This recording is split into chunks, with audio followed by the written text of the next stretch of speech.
어, 15장 나가도록 하겠습니다. 이제 15장은 마지막 장인데요. 인공지능이 사회와 윤리에 미치는 내용에 관해서 정리한 내용입니다. 이제 인공지능이 사실은 이제 그 인공지능이 나오면서 우리가 영화에서 이제 느꼈던 그런 이제 그리고 영화에서 시사했던 내용들이 현실로 다가와 버린 상태고요.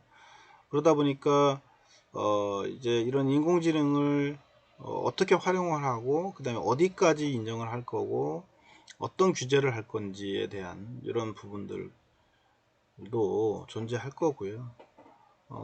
아까 얘기했던 것처럼 인공지능은 자기 스스로 학습을 하는 거다 보니까 어떻게 보면 사람과 같은 똑같습니다. 독립체처럼. 사람도 다양한 의견과 다양한 생각을 가지고 있듯이 인공지능도 다양한 형태와 다양한 생각을 가지고 있게 될 겁니다. 그러면 얘가 판단하는 기준을 어떻게 볼 거냐라고 하는 거죠. 그래서 예전에 이제 우리 터미네이터라든가 이런 영화에서 보면 그 미래에서 왔던 로봇이 존재하면 현실에서 그 로봇을 어떻게 관리를 할 거냐, 그리고 미래에 이런 로봇이 나올 텐데 그러면 현재 우리가 대처해야 할 부분은 어떤 거고 어떻게 할 거냐 라고 하는 거를 다 규정하면서 이제 가야 한다는 거죠. 법도 만들어야 하고요. 그런 부분들이 이제 포함이 된다고 보시면 될 것 같습니다. 자, 그러면 인공지능은 인공지능 사회, 그 다음에 인공지능 사회적 이슈, 이런 이제 이슈 사례 뭐 이런 것들이 있고요. 그러다 보니까 프라이버시라든가 오후 남용, 책임성, 인간 고유의 혼란, 그다음 인공지능의 포비아, 뭐 이런 인공지능 공포들이 이제 존재할 거고요. 그래서 인공지능의 사회적 윤리적 이슈에 대한 방향들을 살펴보자는 거죠. 그래서 법제정이라든가 개발자하고 기업 간의 이제 인공지능 윤리 지침이 확보가 돼야 하고, 그 다음에 앞으로 AI 처리 과정에서 투명성하고 신뢰성이 확보가 돼야 한다라고 하는 거죠. 이걸 잘못 남용을 하게 되면 상당히 큰 문제, 사회적인 이슈 뿐만 아니고 사람을 죽일 수 있는 것까지도 다 포함이 됩니다. 그렇기 때문에 상당히 잘 활용도 해야 하고 관리가 돼야 되겠죠. 인공지능의 사회적 윤리, 그러니까 그 사회의 윤리적 이슈인데요. 우리가 아주 많이 알고 있는 것처럼 인공지능을 활용한 이제 그 구글의 자율주행차라든가, 그 다음에 이제 아마존의 뭐 무인 택배 시스템, 그 다음에 이제 왓슨 같은 IBM 왓슨이 이제 백혈병 진단이라든가 의료 쪽에서 사용하는 이런 시스템까지 아주 다양한 분야에서 지금 활용이 되고 있고요. 얘들이 계속 진보하고 있다라고 하는 거죠. 현재는 이 정도지만 이게 가속도가 붙을 거예요. 그러면 이제 몇 년 후에는 거의 컴퓨터가 자기 스스로 판단하고 이제 동작하는 그런 시대가 올 겁니다. 그래서 이런 기술의 빠른 성장으로 해서 뭐 군사 분야라든가 금융 분야, 뭐 그다음에 법 쪽까지도 다 전문적인 영역을 넘어서 다양한 분야에서 이제 일상적인 영역까지도 인공지능과 로봇이 이제 활용이 될 거라는 거죠. 그래서 이제 국내외 인공지능 기술 선점을 위한 정책 수립을 하고 있고 투자도 계속 추진을 하고 있고요. 미국이나 일본 등 주요 국가들이 국가적인 차원에서 정책 수립이나 투자를 계속 추진하고 있습니다. 그러니까 우리나라뿐만 아니고 우리나라 사실 인공지능이 좀 늦었죠. 미국이라든가 이런 데는 벌써 뭐 선두를 달리고 있고요. 특히 중국 같은 경우가 비약적인 발전을 했죠.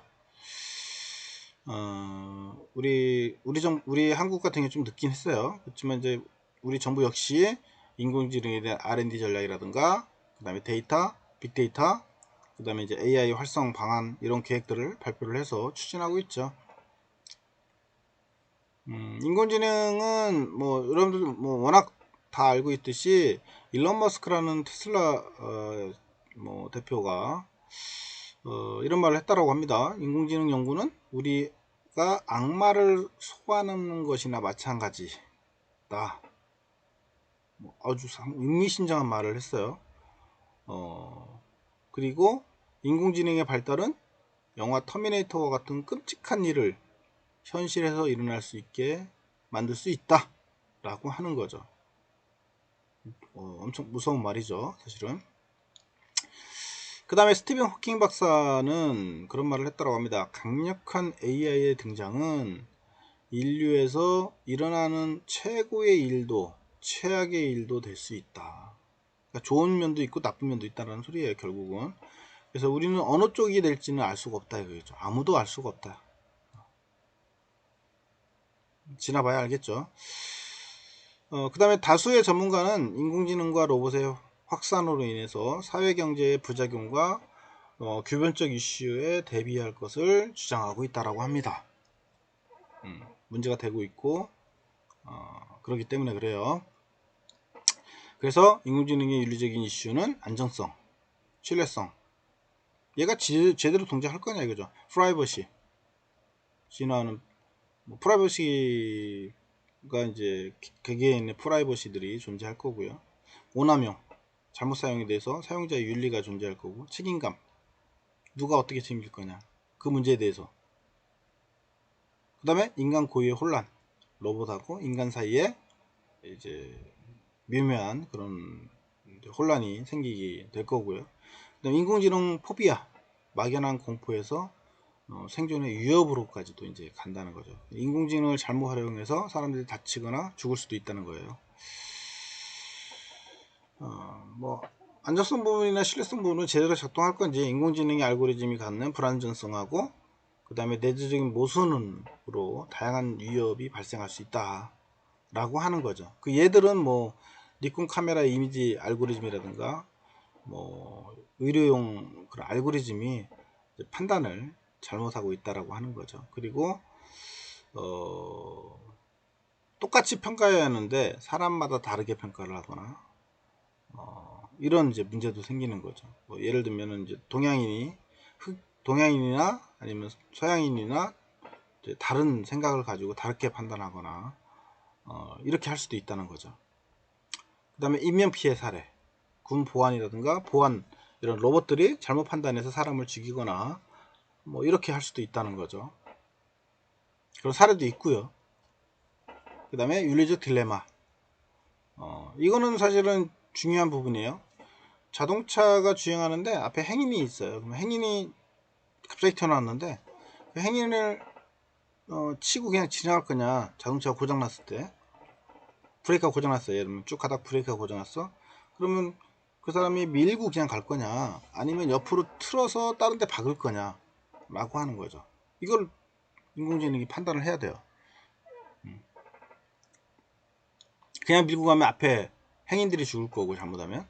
그 다음에 다른 데로 박아버리게 되면 탑승제 자동차에 탑승하고 있는 사람이 다치겠죠. 누구를 어떻게 판단할 거냐, 이런 기준들이 존재하지 않는 거죠. 그 다음에 프라이버시도 중요하다. 그래서 개인의 사생활이나 이런 것들이 도용이 되거나 활용될 수가 있다라고 하는 거죠. 프라이버시 침해가 되고요. 사용자 윤리, 오남용, 특히 이제 MS의 인공지능 채팅봇이라고 하는 테이가 악의적으로 사용한 예가 있었다고 하고요. 특히 이제 백인이라든가 흑인 이제 우월주의자 여성, 그다음에 무슬림, 뭐 인종차별적인 부분 발언을 하거나 뭐 이런 것들이 이제 나타나기 시작을 하고요. 그 다음에 킬러 로봇들이 잘못 사용돼서 사람을 죽이거나 이런 데 사용을 할 수가 있고, 드론이라든가 로봇을 가지고 그런 이제 사례들이 존재하게 있고요. 책임감, 누가 어떻게 책임질 거냐 이거죠. 도덕적인 책임, 그 다음에 법률적인 책임이 존재할 거예요. 그죠? 그래서 이런 이제 그 책임 여부를 따지기 위한 의사결정권에 대한 이제 그 우려들이 나오고 있어서 이런 것들이 계속 논의가 되고 있죠. 그 다음에 로봇과 인간 사이에 이제 고유한 혼란 이런 것들이 존재할 거고요. 뭐 예를 들면 성인 로봇 같은 경우들이 대표적인 예일 거예요. 어떻게 로봇인데 이거를 어떻게 이제 판단할 거냐라고 하는 거죠. 이게 계속 지금도 이슈화되고 있는 그런 영역들이라고 보시면 될 것 같고요. 그 다음에 포비아, 생존의 위협까지도 이제 문제가 되는 거죠. 그래서 앞으로 이제 일자리들이 이 인공지능하고 로봇에 다 대체가 되면 우리가 살아가는 일자리가 존재하지 않는 거죠. 반절 이상이 줄을 수도 있어요. 그렇게 되면 이제 생존의 위협이 또 느껴지겠죠, 당연히. 그 다음에 윤리적인 이슈에 대한 반응은 그러면 어떻냐? 법 제정, 그 다음에 윤리 지침 확보, 그 다음에 AI의 투명성과 신뢰성을 확보하자 이거고요. 그래서 여러분들 페이지에 거기 쭉 넘기시면 257페이지에 나옵니다. 그래서 인공지능의 미래에 대한 준비 보고서 발표를 하고 있고, EU도 그 규제의 틀을 마련하고 있고요. 그 다음에 일본도 책임 여부라든가 저작권 보호법이라든가 이런 것들이 제정이 되고 있고, 한국도 개별 분야에서는 인공지능 기술 개발이나 산업진흥을 위한 법률안을 통과를 시켰고요. 그 다음에 IEEE라고 하는 전자 요 학술지에서도 윤리적인 디자인을 해서 인공지능 및 자동화 시스템이 이제 윤리적인 문제를 고민하고 있고요. 그래서 엔지니어와 개발자들이 알고리즘을 신중하게 설계하도록 하는데 목적을 둔 그런 보고서들을 내고 있죠. 그게 이제 윤리적인 디자인이라는 거를 발간을 해서 하고 있고요. 그 다음에 이제 윤리적인 지침을 만들어내고 있어요. 그래서 다국적인 이제 회계 컨설팅 회사인 PwC라는 회사가 있는데 여기에서는 이제 책임 있는 AI라고 하는 전략적인 그런 툴킷을 만들어서 제공을 하고 있고요. 그 다음에 이제 개발자하고 기업 간의 인공지능 윤리 지침들이 만들어지고 있습니다. 특히 이제 구글이라든가 구글에서 이제 알파벳, 구글, 아마존, 페이스북 뭐 이런 것들이 IBM, MS 이런 데서 이제 인공지능에 대한 자율적 규제 프레임워크를 만들어서 이제 규제를 하려고 좀 하고 있고요. 에버노트 뭐 이런 것들도 있고, 그다음 애플 같은 경우는 차등 사생활에 기술 개발을 통한 개인적인 침해를 하지 않도록 이용자의 행동 패턴을 파악하는 Siri라고 하는 걸 업그레이드 할 계획이라고 합니다. 그래서 이제 문제점이 생기기 때문에 그거를 이제 미연에 방지하기 위한 그런 시스템들을 지금 계속 만들어내고 있습니다. 뭐 이거는 쭉 읽어보시면 될 것 같고요. 미국 국방부 국방연구소에서는 설명 가능한 AI 뭐 이런 것들에 대한 개발 프로그램을 추진하고 있다고 하고 있고요.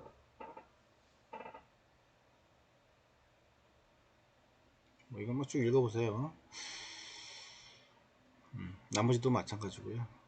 그래서 이제 얘도 시뮬레이션을 하는 게 뭐 다른 건 아니고요. 앞전에 이렇게 자동차가 갈 때 브레이크가 고장 났을 때 앞에 행인이 있으면 그 행인을 치고 갈 거냐, 아니면 옆에 가서 사물에 부딪혀서 얘가 정지를 할 거냐, 어떤 걸 결정할 거냐 이거죠. 이런 이슈뿐만 아니고 다양한 이슈들이 많아요. 그거에 대한 거를 여기서 이제 미리 보기로 해서 확인하기 위한 내용이니까, 열어서 딜레이 시뮬레이션을 보고 어떤 생각을 가지고 있는 건지 여러분들이 한 번 정도는 생각해 봐야 할 부분이다 라고 하는 겁니다. 나머지는 뭐 여러분들 쭉 확인하시면 될 것 같고요. 자, 수업은 여기까지 하고요. 뭐 뒤에 시뮬레이션들이나 이런 것들은 여러분들 시간 날 때 조금씩 더 해보시면 될 것 같고요. 그래서 우리 알고리즘에 대한, 인공지능 알고리즘에 대한 전반적인 부분을 좀 설명을 드렸고요. 이제 사실 이제 온라인 상으로 하다 보니까 좀 이제 한계가 좀 있었는데 오프라인 부분에서 좀 더 갔으면 하는 좀 아쉬움이 좀 남습니다. 그래서 여러분들 시간 내서 나머지 그 시뮬레이션이나 동작들을 좀 알고리즘을 확인해보는 그런 시간을 좀 가졌으면 좋겠고요. 수업은 여기까지입니다. 책의 뒷부분은 단지 그냥 우리 실험 그런 내용들이니까 여러분들 시간 될 때 제가 설명했던 내용을 기반으로 해서 한 번 정도 이렇게 맛배기로 보시면 좋을 것 같고요. 시험은 이제 여기까지 낼 겁니다. 그래서 여러분 한 학기 동안 고생했고요. 이제 시험 부분은 좀 이론적인 내용으로 내니까 각각의 개념이라든가 알고리즘 이런 것들을 좀 잘 이해하고 알아놨으면 좋겠습니다. 우선은 수업은 여기까지 해서 끝내고요. 좀 쉬었다가 이제 그 시험 부분을 좀 설명을 드리도록 그렇게 하겠습니다.